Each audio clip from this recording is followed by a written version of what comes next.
waxaa habeenkii xalay ahaa sanad buuxa jirsatay hay'adda ganacsiga rugta ganacsiga Soomaalida ee Minnesota ee gobolkan aanu deganahay Mareykanka gudoomiyaha hay'addaasi Maxamuud Cabdiraxmaan Beene iyo guddi kale ee la shaqeynayay ayaa waxa ay xalay habeenkii ahaa ay ku soo bandhigeen hoteelka weyn ee ku yaala magaalada Minneapolis iyaga oo markaasi doonayay inay dadka u soo gudbiyaan muddadii ay jirtay hay'adooda iyo wixii ay qabteen hoteelka weyn ee Safari ay xafladdaasi ka dhacday xafladda waxaa xalay ka soo qayb galay Bill Blazer oo isagu ahaa ninka ugu sarreeya umuraha ganacsiga ee gobolkan Minnesota oo dhan.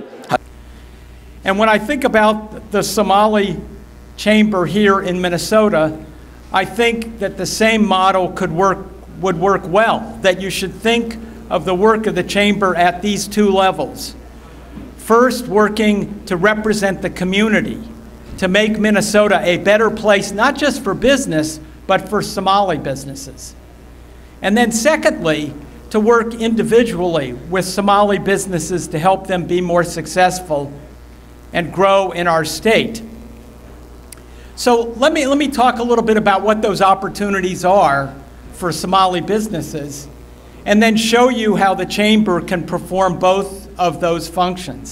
haddaba waxaa garabkayga taagan oo mas'uuliyiin badan iyada ay ka hadleen oo idin soo gudbin doono waxaa garabkayga taagan gudoomiyaha hay'addaasi Maxamuud Cabdiraxmaan Beene ugu horreyn waxaan ku weydiinayaa mudane waxaad iga warantaa goormay idinku dhalatay hay'adda inaad aasaastaan maxaas idinku kalifay laakiin waa mahadsan tahay hay'adda waxay nagu dhalatay June 2013 laakiin operationka wuxuu bilowday January 2014 hal sana jirsanay oo sanadkan hadda 2015 ka baahi loo qabo darteed ayaan u abuurnay ganacsato Soomaalida isku timid hay'addaanay abuureen waata maxaa idin hirgalay maxaa ka soo baxay muddada sanadkan hawsha wadeen Cabdixakiin wax badan aan noo hirgalay 220 ganacsi ayaa hadda ku midaysan magaalada Minneapolis iyo stateka Minnesota dhanna waa nagala yaqaanaa hadda waa arkaysa caawa meesha waxaa nala jooga Bill Blazer oo ah madaxweynaha amaba ninka ugu sarreeya hay'adda ganacsiga Minnesota dhan caawa keynote speaker noo ahaa awooddaas ee nagula bartay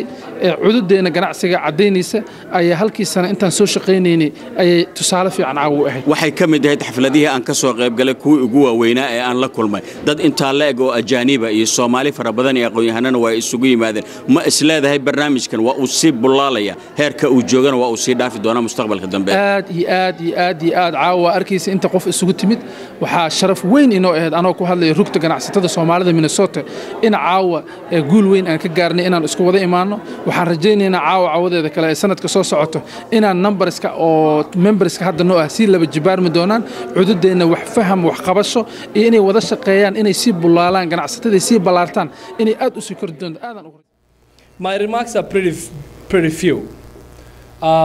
As many people know, the Somali community is now part and parcel of the fabric of the Minnesota society.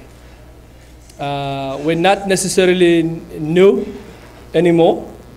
The state now has newer immigrants, newer refugees. For those of us who are in the social service sectors, whether you're in business or you're in county work, you know that there's a lot of immigrants now from Southeast Asia. There's Kareni and there's Karen and there's Burmese. So there's new flavors of refugees coming from other places.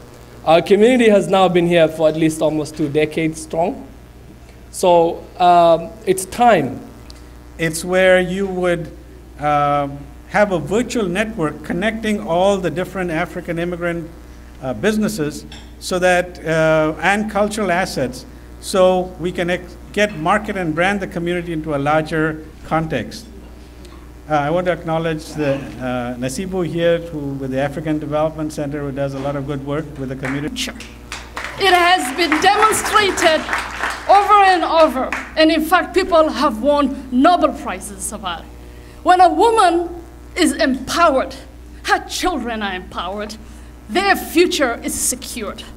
This has been proven, whether it's marginalized or non-marginalized community. When you think about the Somali woman, the spirit she has, no matter how much education you receive, this is not something you can learn in a class. It's in our DNA. It doesn't surprise me that they say the Somali, when you think about Somali, you think of an interpreter, an entrepreneur. It does not surprise me.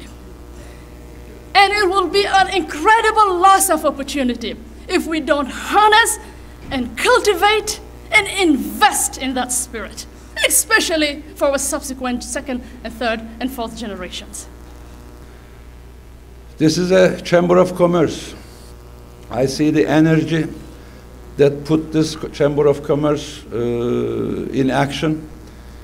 I am so happy and proud to be involved in this organization, and I'm thrilled to be invited to speak here to this select group of people. Select in the sense, not you are more important than the rest of the community, but you are the ones who chose to, put the weight on your shoulders. xafladii xalay halkaasi lagu qabtay hotelka Safari ayaa waxa ay ku soo gabagabowday si aad iyo aad u heer sareysa Cabdi Xakiim Cumar Jimcaale Somali Channel Minneapolis Mareykanka.